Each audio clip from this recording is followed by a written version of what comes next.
Hello everyone, it's Nancy Tran, registered dental hygienist and Burst Senior Ambassador. Welcome back to Burst TV. This is part 2 of our thumb sucking segment. We had great feedback and wonderful views on our part 1 of our thumb sucking segment. If you by any chance missed out on that video, you can click on the link in the comments and you can catch up on part 1 of our thumb sucking segment. Today's video is going to be shared between 3 different fellow Burst sisters and fellow dental hygienists. They're going to share their dental experiences on how it affected them or their kids with thumb sucking habits and then how they overcame it. So hopefully you guys will enjoy hearing from our fellow parents and dental professionals on what to expect and how you guys can overcome or cope with different thumb sucking habits for your little ones. Hope you guys enjoy.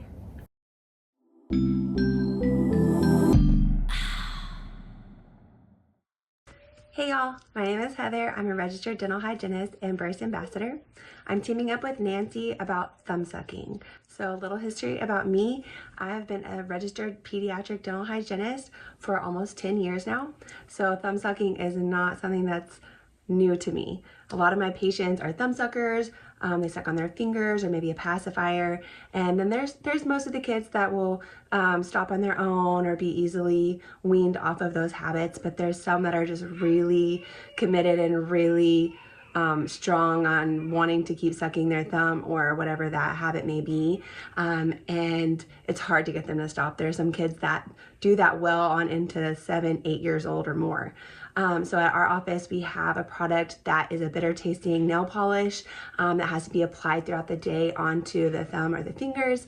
And it's not to get them to stop all on its own with the product. It's more to serve as a reminder when they taste that yucky taste to take that out of their mouth and remind them that they're not supposed to be doing that. So that's the main thing that we recommend as a first step.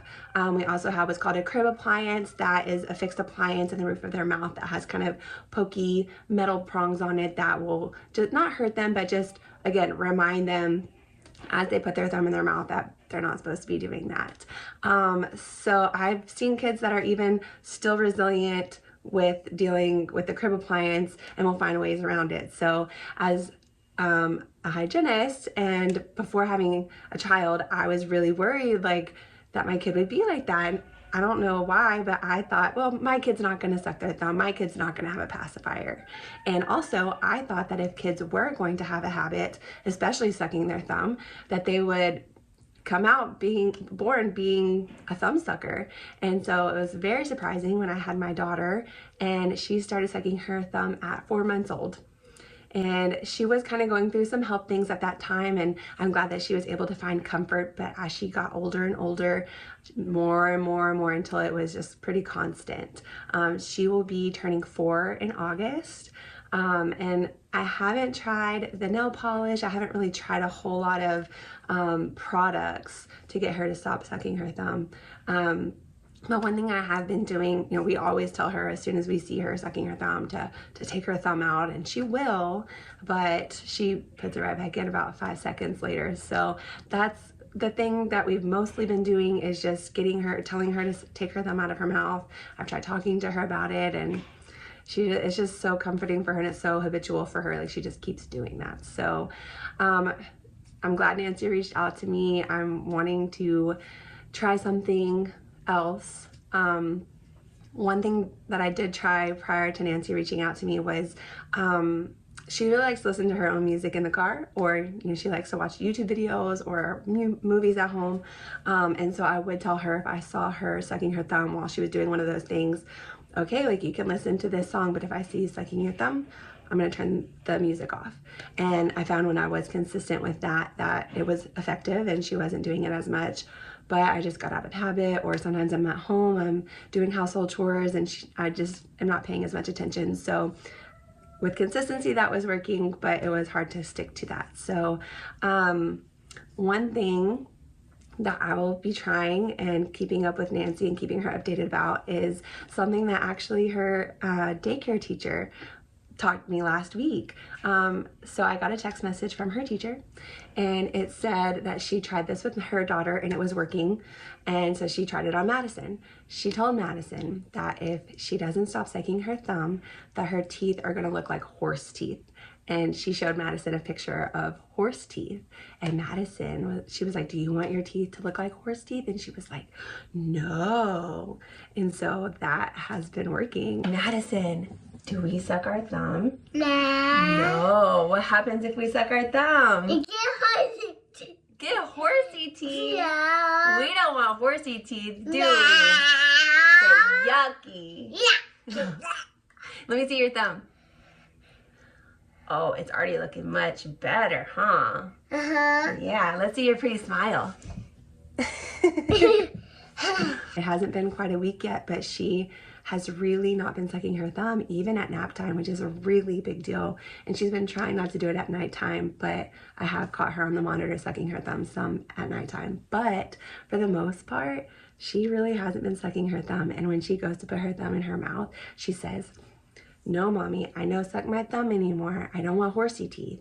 So I don't know why this is working, but so far this is working for her. And I spread it to our whole family, anybody that she's gonna be around, and we're all on the same page to keep this up. And fingers crossed that this works. And if it does, I will be telling all my patients about it and shouting it from the rooftops for anybody to try. Because if that's all it took, then I want everybody to know, because that's a really, really easy way, if it works, to get them to stop sucking their thumb. I have the pictures of the horse teeth on my phone, so we can talk about it whenever we want. But for some reason, this is working and it's successful as of right now. So I will be keeping Nancy updated on that. If for some reason this doesn't work out, then I do plan to try some sort of a product, whether it's the nail polish, or even just something yucky in our fridge, hot sauce or something. I don't really want to hurt her. That kind of hurts my feelings about putting hot sauce in her mouth, but I know she'll be okay.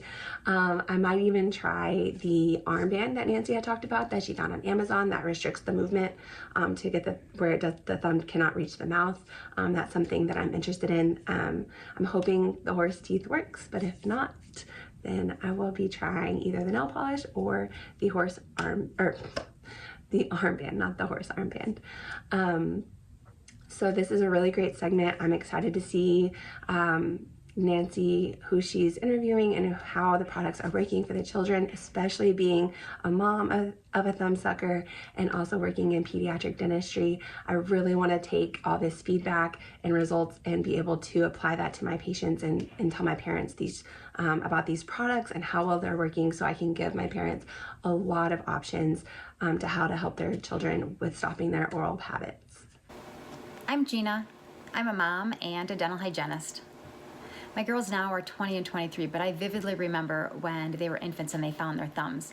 It made me both happy and concerned. Happy because I knew that I didn't have to get up in the middle of the night and help them find pacifiers or have a bunch of pacifiers around because they get lost, right? Concern comes from knowing it's not as easy to take their thumb away, and we know that prolonged thumb sucking can cause problems in some kids' teeth. Thankfully, I was advised by our pediatrician at the dental group that I work at, and he let me know that most kids suck their thumbs with a comfort object. And sure enough, both of my girls suck their thumbs with a little blanket called a comfort silkie. It was gifted to us. It's a great gift because it's only a small piece of fabric versus an entire crib blanket.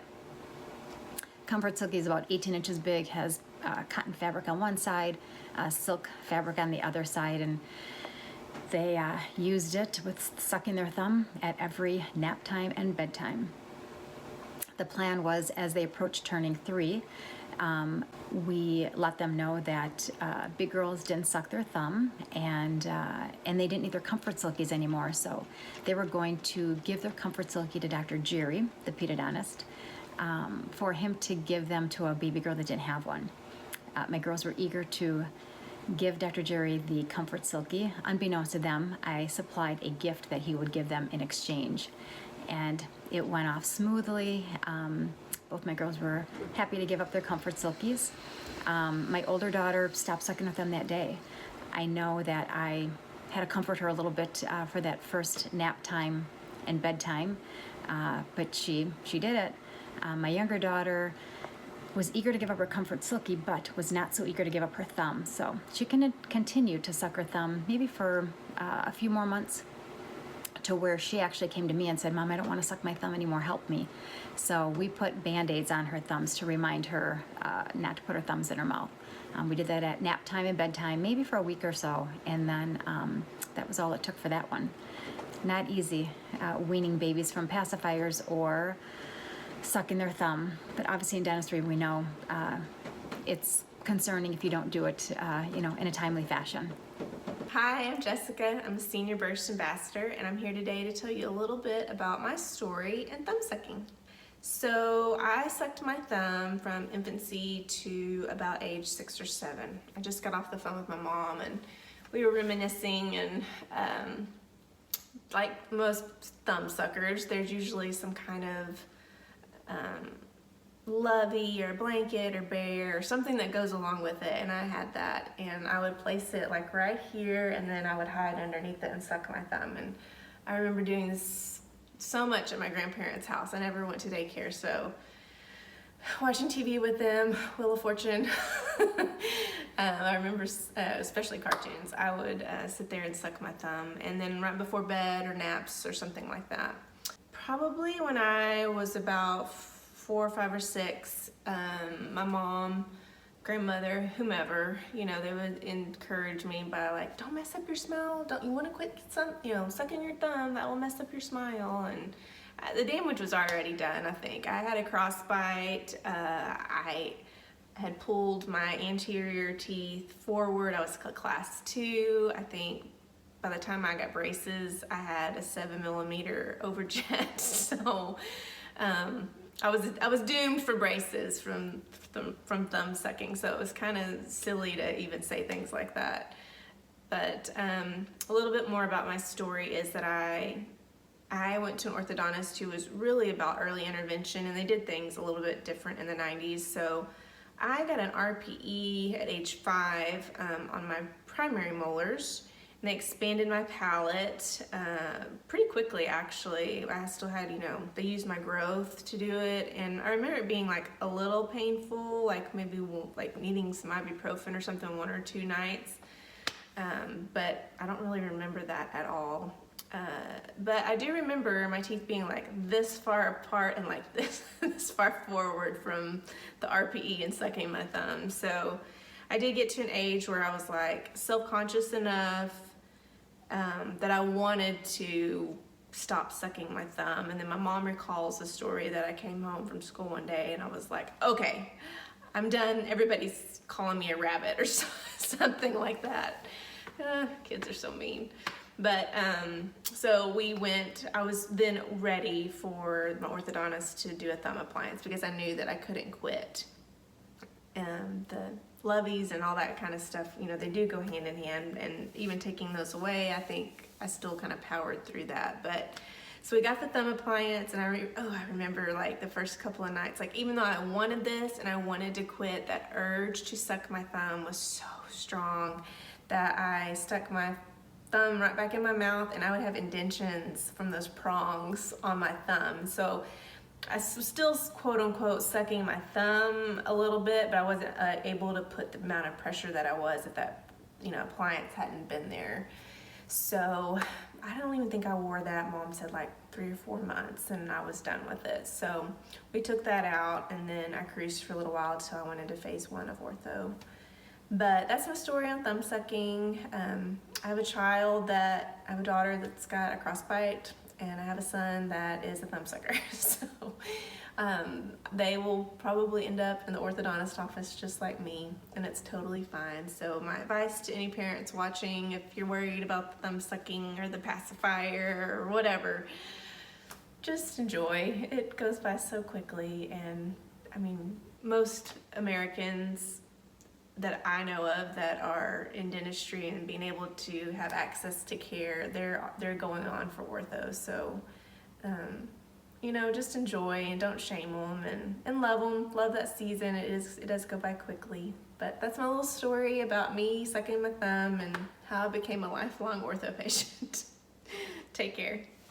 Wasn't that amazing? I truly enjoyed just the heartfelt and just kind of flashbacks of watching all of the different videos and seeing the photos of the little ones and how much it means to them or how sentimental it is, especially Gina's story. Her girls are all grown up and she still has all those little photos saved up in her little memory box. So it was kind of nice to just kind of go down memory lane. And you know, Heather, who is our current mom of a 3-year-old toddler, dealing with it, and just it's a never-ending story. You know, we're gonna experience different things, different scenarios with our patients and our little ones, and it's not a one-size-fits-all treatment that you can recommend or try. It's different things that work, and you know, there's no wrong or right way to actually treat thumb sucking habits. It's just